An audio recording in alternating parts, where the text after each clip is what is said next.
and I'm joined by Dr. Audrey Wells, and we had an amazing response to our video on CPAP alternatives. So we thought we'd talk a little bit more about when to know if it's time to give up on CPAP and move on to other treatments and what those other options could be. So Dr. Audrey Wells is a board-certified sleep physician. She's an obesity medicine physician, certified mindset coach, and the founder of Super Sleep MD. And we'll be talking all about that as well, and some of the amazing offerings that she has in her Super Sleep MD group. I'm Dr. Nisha Bhopal. I'm a physician specializing in integrative psychiatry and sleep medicine. Every video is eligible for CME credits. And if you are a physician, go ahead and subscribe to this channel if you want to uplevel your sleep medicine knowledge. So Dr. Audrey, we were both blown away by the response to our CPAP alternatives video. And so for people who, if you haven't seen it, go ahead and check it out. And so we are doing a sequel today on next steps if CPAP isn't working for you. Yeah, I was really gratified by the number of responses and people who are watching and leaving comments, because this is what I see in my clinical practice. People who say, I don't want to wear that thing, or how am I supposed to sleep with that thing on my face? And it was just sort of confirmation that there's hunger out there for CPAP alternatives.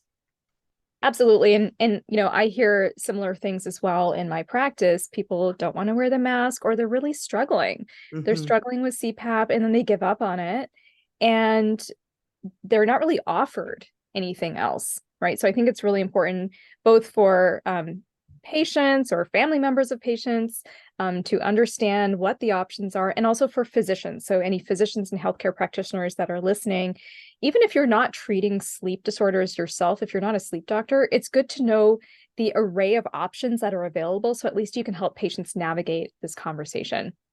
Exactly right. You know, the worst scenario in my mind is somebody who decides that CPAP is not for them, and then their next step is no treatment. I think that's a tragedy, because your sleep is so important. It affects your brain, it affects your heart, it affects your immune system, it affects your metabolism. And every night of sleep that is not healthy will erode your health. And I know that's a core value for a lot of people. Yeah, so I think that's a good segue into talking about what happens if you don't treat sleep apnea. For the person who's been diagnosed with sleep apnea, CPAP just isn't working for them, and they want to give up on it, and they decide, you know what, I sleep better without it. I'm just going to leave it alone. What could happen to them? Why is it important that they get it treated? Yes, and this is one reason why in the course that I made, I really dive into the different tiers of sleep apnea severity, because I think there's one tier and one tier only for whom no treatment is okay. And that is somebody who has mild sleep apnea and no daytime symptoms. So research shows that if you have moderate sleep apnea, if you have severe sleep apnea, then the chances of you developing high blood pressure, prediabetes or diabetes, heart attack, stroke, congestive heart failure, and even for the long-term dementia like Alzheimer's disease, all go up.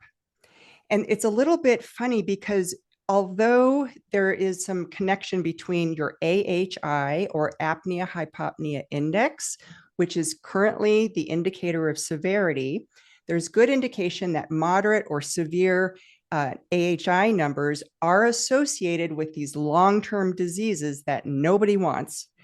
But the connection with excessive daytime sleepiness is not as robust. So people who are not sleepy but have moderate or severe sleep apnea, I think oftentimes minimize the effect that their untreated sleep apnea could have. That is a really important point. And so just to reemphasize, people have a higher risk of all of these other conditions that you just mentioned. So cardiovascular disease, dementia, stroke, high blood pressure, and so on. I'll also emphasize the immediate impact of not treating sleep apnea that might be subtle. It might not be so obvious. And so in our practice, we'll see patients who are struggling with brain fog. They have trouble concentrating. They may be irritable or snappy with their loved ones. They might be struggling with treatment-resistant depression or anxiety, right? So it can impact your immediate day-to-day experience of life. And then, like you said, have these longer-term implications on their overall health. And that's why people who have mild sleep apnea, who are symptomatic, need to seek treatment. Now, one thing that is kind of subtly woven into all of my little speeches to patients who are making this decision is that the fact that when your brain is not well slept, you don't make very good decisions. And this is sad but true. And oftentimes people attribute stress or poor decisions or this feeling that they need to numb out to getting older or having too much on their plate or whatever. I think sleep doesn't kind of bubble to the top as a reason for this. And something that's been so popular lately is this idea of weight loss medications. And I want to underscore the fact that when you are not sleeping well, your brain does not make good decisions about food, not only the quality of food, but the quantity of food and the timing of food. So people tend to eat too much, they tend to eat too late, and they tend to eat highly processed foods with lots of chemicals and additives. Okay, I'm so glad you brought that up. That's such an important one as well. And tagging on to that, so for people who are listening, the connection there is that when you haven't slept well, it can disrupt the hormones that regulate our hunger, right? So there's two primary hormones we're talking about, which are leptin and ghrelin. And so you can think about ghrelin as your stomach is growling, so you feel hungry. That's how I remember it and how I talk to my patients about it. And then leptin is the hormone that makes us feel satiated or full, that tells your brain you've had enough to eat. So these hormones go out of whack when we haven't gotten enough sleep. Dr. Audrey, would you like to explain that a little bit more? Yeah. So when you're sleep deprived, your hunger hormone goes up. So the stomach signals to your brain that you're hungry. But that's not all that happens. The other thing that happens is your leptin signal goes down. So that signal for fullness is low, hunger is high. And so people are more likely to consume food. There's a couple of other things I want to mention, one of which is oftentimes this happens at night when dopamine levels are low. And sometimes people are sort of reward seeking.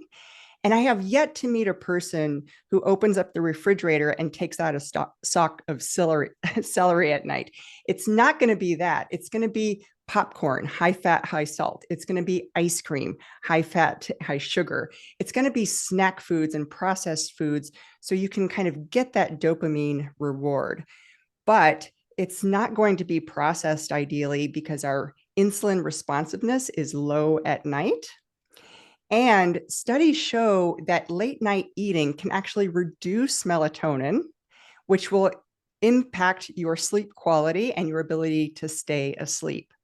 On top of everything else, sleep deprivation is a stressor. So cortisol is elevated, inflammatory markers are elevated, and putting that on the backdrop of eating later and having too much and eating snack foods is just a recipe for weight gain, full stop. Absolutely. And then it feeds into all of those other conditions that we were talking about before, metabolic diseases, diabetes, high blood pressure, high cholesterol, and so on. So, okay, so I think this is a good opportunity to talk about some of the weight loss meds that you had alluded to, because there is a link between being overweight or obesity and sleep apnea. Not everyone who has sleep apnea is experiencing obesity, but there's a connection there. So how do weight loss drugs fit into this equation?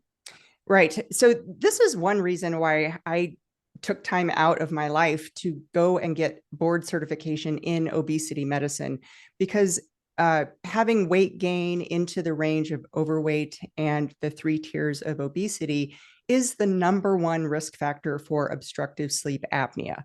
It's not the only risk factor, and we talked about that a little bit last time, but I wanted to understand this because weight is a modifiable risk factor. And with these new drugs coming out, it's sort of an exciting time for people who have not been successful over the past umpteen years when the obesity epidemic had started.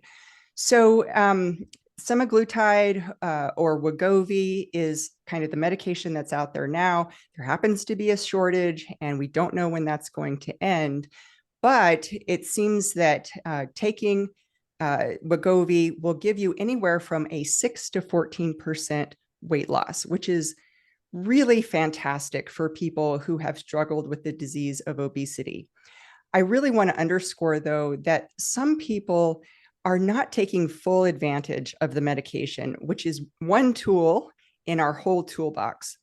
What I mean by that is you really need to get your nutrition right, you need to get your physical activity right, and you need to get your behavioral treatments right, even the psychology around food, because the success of the medication sits on top of those good practices. It does not stand alone. And I don't know if you've seen in the media and social media this idea of Wegovy butt or Ozempic face. Is that something that you've seen? I've seen a little bit, but maybe you could explain what that's all about. Yeah. So what is happening is when you lose weight, what are you losing? Because it's not all fat. Some of it is lean muscle. And if you don't have the nutrition, the physical activity, and the positive behavior change to support the effects of the medication, then you're going to lose more lean muscle than you really want to. And when you talk about weight loss, there's always a little bit of lean muscle loss. But if that's not supported with good habits, then you will lose more than you intend, which increases the chance that you will have weight regain, even though your energy consumption is lower. So that muscle tissue is really metabolically active. You want to do things to preserve it. So interesting. So, okay. So we've talked about obesity and these weight loss medications as a possible option for people who are not able to use CPAP, or maybe it's part of the puzzle, one of the pieces like you mentioned. So how does somebody, just taking a step back a little bit, how does somebody know when it's time to move on from CPAP? When should they keep trying, maybe trying a new mask or new settings? And when is it time to say, you know what, this isn't working, let's do something else? This is such a great question, because I think a lot of people end up sitting on the fence for a long time. And part of the obstacle is not being able to get good information and good support for how far they've already come in their sleep apnea journey.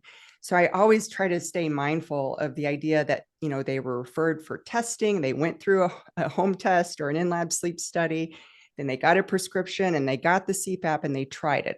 So there's a significant investment in time and energy that's already been laid down.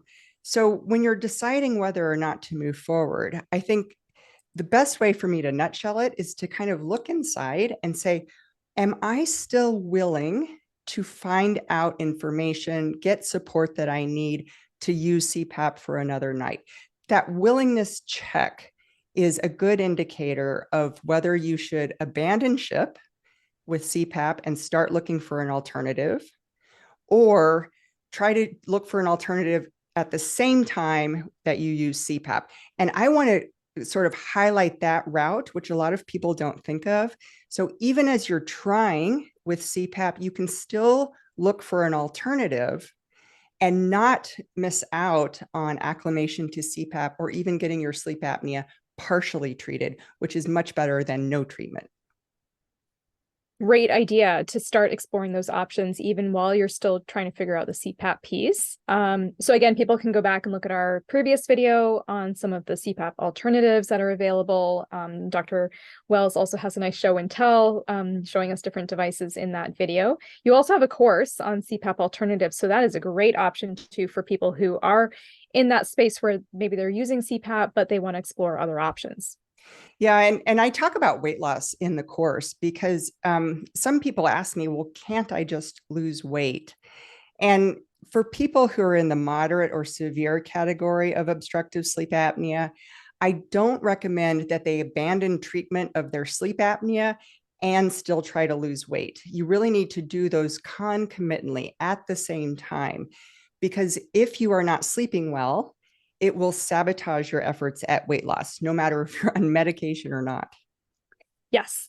Great. Okay, that's super helpful. And I was just remembering a patient of mine, because I know so many patients struggle with CPAP and they just want to throw it in the garbage. And I was just remembering a patient of mine who told me he took it to the hunting the gun range and he shot it. Oh, So yeah. that's how much he hated his CPAP machine. So for anyone who is struggling, don't lose hope. There's so many other options available. And again, we've touched on some of those. Okay, so how should somebody know when it's time to work with another practitioner? Um, should they keep working with their sleep physician? Should they go see a CBTI or cognitive behavioral therapy for insomnia practitioner? Should they go see an obesity medicine physician? Should they go see an ENT or ear, nose, and throat doctor? Yeah. There's so many options. So how do people navigate that? This is a really good question because, like I was saying before, people who are at the end of their rope with CPAP already feel like they've been through the ringer with everything that they've been through and tried. So I think looking forward, it makes a lot of sense to be as efficient as possible with the next person that you're going to talk to. And this is one reason that my course has been successful. And I so thankful for everybody who has signed up for that and given me feedback. The response has been great because it's one of the things that I talk about. Like, if you're considering a surgical procedure, what does that look like? Is there downtime in the hospital, or is this a day procedure? What are the procedures called? You have to have a little bit of a vocabulary for it, even going into your appointment. Or if you decide you're going to see a cognitive behavioral therapist for treatment of insomnia with your sleep apnea, how do you find one who's good? There happens to be a massive shortage. I've seen like figures like 600 or 700 of these CBTI providers in the United States.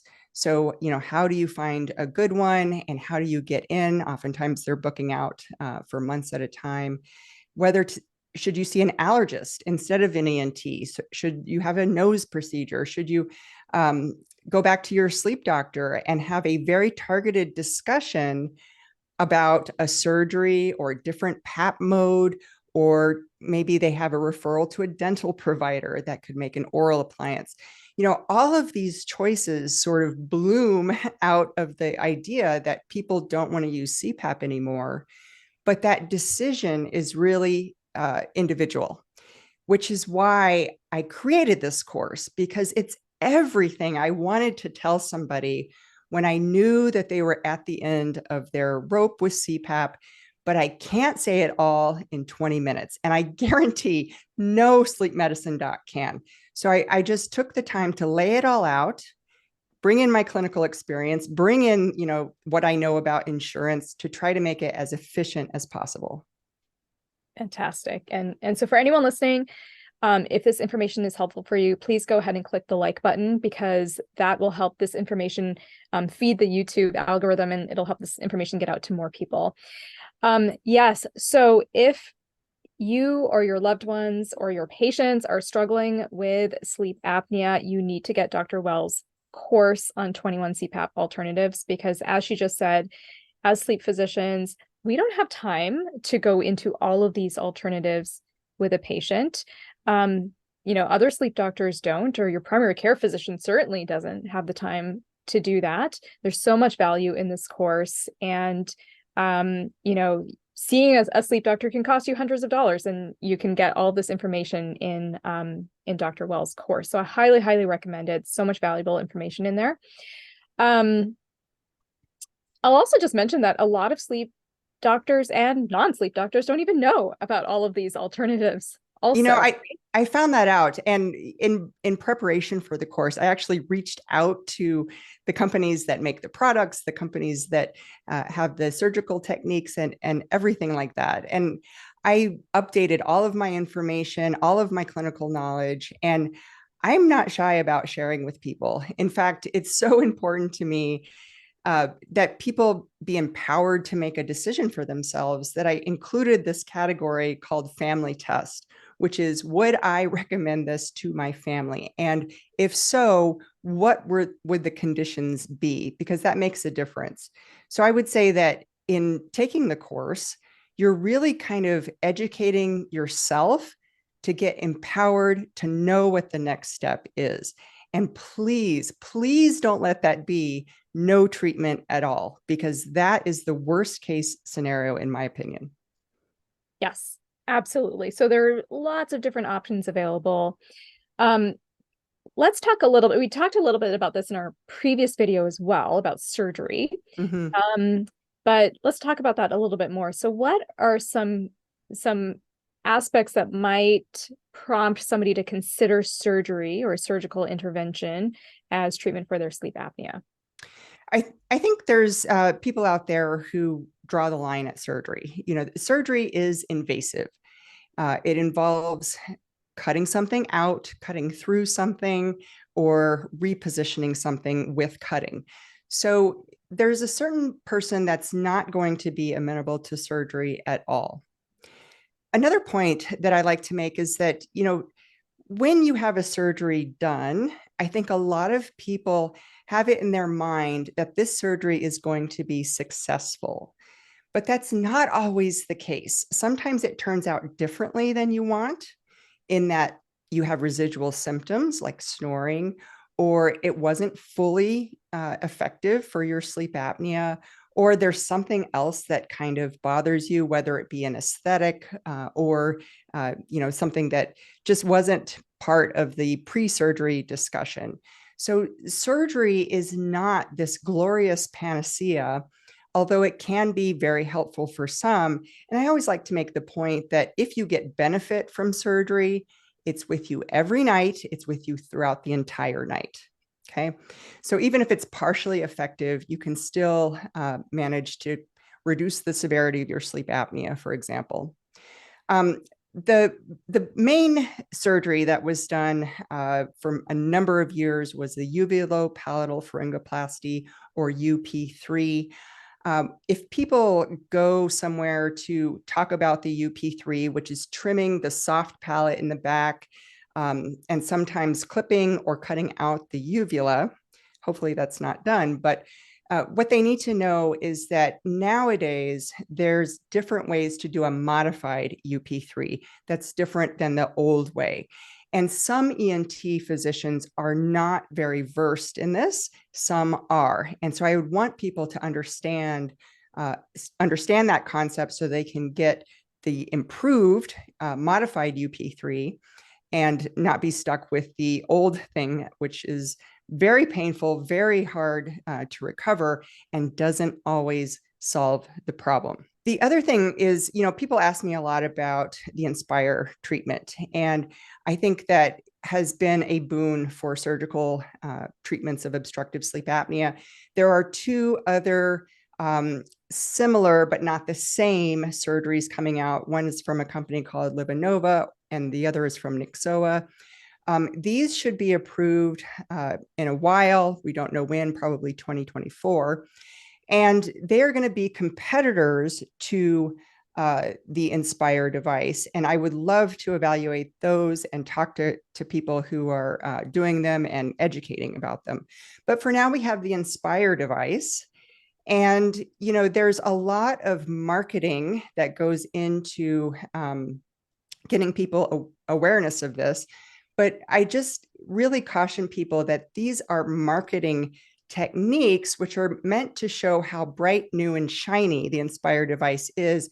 And there's also a reality that comes with it, which is your snoring may not be resolved, and you may not like how it feels, the tongue scrunching, and you may not like how the device looks on your chest. I would say too, for younger people, a consideration is that battery is going to need to be changed every 11 years. And so, you know, there's kind of this downside that's not explained in the marketing, which makes sense because they're, you know, that's not their goal. But as someone who's agnostic to CPAP alternatives, I really want you to have that information going in. And it may surprise you how long it takes for the whole Inspire process from being referred to finally getting the device activated. And that's something I talk about in my course so that people aren't surprised. You know, call me a party pooper, but I don't like surprises when it comes to medical things. So I like to lay it out and tell you how you can make it most time efficient, how you can make it most cost efficient.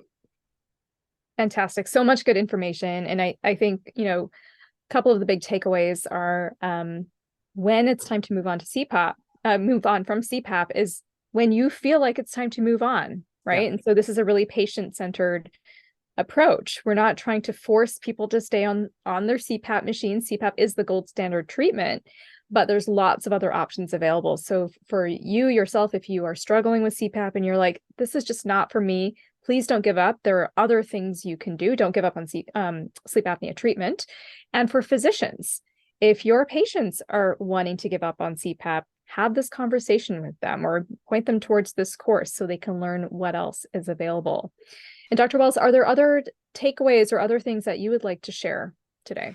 Yeah, I think just looking at your sleep apnea treatment with an open mind and also with an eye for your future is really worthwhile. Sometimes when people think about, do I really want to treat my sleep apnea? It seems like such a bother. I start to have conversations with them about how they want the last 10 years of their life to look, because the way they're sleeping can certainly mean that they're going to end up in a hospital bed and, sort of incapacitated with heart disease, with dementia, with high blood pressure or untreated diabetes, and being overweight or having obesity for their whole life. That's one path. But if your sleep is fixed, if it's healthy sleep, if it's sufficient, you have the power to change the direction of your health. And I know so many people have health as one of their core values. So if that's true for you, act accordingly. Get your sleep apnea treated so you can enjoy the last 10 years of your life as an active, healthy, vibrant person. Now, I want to tell you, Dr. Bopel, I want to tell you that the response to this course has been phenomenal. And it made me realize that I just want to give it to as many people as possible. So I have drastically reduced the price of the course. And I'll give you the link to the page where people can get a discount code that's going to take it down even more. It's way less than a price of a CPAP mask. You're not even going to believe how low it is, because I want to put this in people's hands. That's how passionate I am about healthy sleep for all. Amazing, amazing. And so we'll put the link to the course on the screen here, and we'll put it in the video description. And yeah, I mean, like, it's way less than a consultation with a sleep doctor, the cost of this course. Yeah, I think people will be surprised. Yeah. So it's almost like you'd be a dummy not to go for this, really. Yeah. I just, come on, guys, get off of your seat and go forward and learn, empower yourself so you can have this conversation with whoever you decide to talk with next. Yes, I mean, and that's what this is really all about. It's really all about empowerment. It's empowering the patients, and it's empowering the healthcare practitioners that are treating these patients. And, just to kind of tie it all together, as you were talking, we're really kind of addressing three things. We're addressing one, the sleep apnea itself. So treating the sleep apnea and the AHI and all of those things. We're addressing the sleep quality, right? So treating sleep apnea isn't the same always as treating sleep quality. So we're optimizing sleep apnea, we're optimizing sleep quality, and then we're optimizing the person's overall life, health, and well-being, right? And so these are the three prongs that we are really trying to support people with. It's having a better life. It's moving forward with healthy relationships and better concentration and focus, and keeping all the heart attacks and high blood pressure and dementia at bay. I mean, really take charge of your health. Every night of sleep is a vote for health. I love it. Love it.